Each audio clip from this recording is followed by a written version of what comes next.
మీ అందరికి ఒకటే చెప్తా ఉన్నా, కాంగ్రెస్ పార్టీ వాళ్ళు రేపు మనని ప్రలోభపెడతారు. మీ అందరికీ ఇంకోటే చెప్తున్నా, మీకు కరెక్ట్ గా చెప్తున్నా, ఇది మంచిగా. రేపు ఎంపీటీసీ టికెట్లు, సర్పంచులు టికెట్లు, జెడ్పీటీసీ టికెట్ ఇచ్చిన తర్వాత, మీ అందరిని గెలిపించిన తర్వాత మీరు గిట్ల ఎవరైనా పార్టీ మారితే తస్మా జాగ్రత్త, మీ ఇంటి మీదికి డైరెక్ట్ గా వచ్చి దాడి చేస్తామని కూడా హెచ్చరిస్తా ఉన్నా.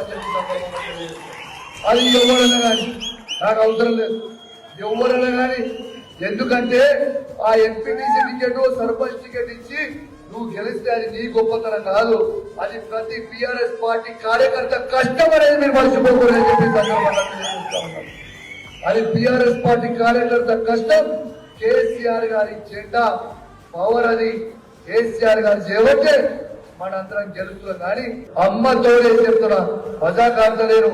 రేపు 1000 మందిని తీసుకొచ్చి ఇంటి మీద దాడి చేసి తుక్కు చేసే పెద్ద ఇది కమలాపూర్ మండలికే కాదు, మొత్తం హుజరాబాద్ నియోజకవర్గంలో ఉన్న 5 మండలాల ఎవరికి ఇచ్చినా కూడా చెప్తా ఉన్నాం.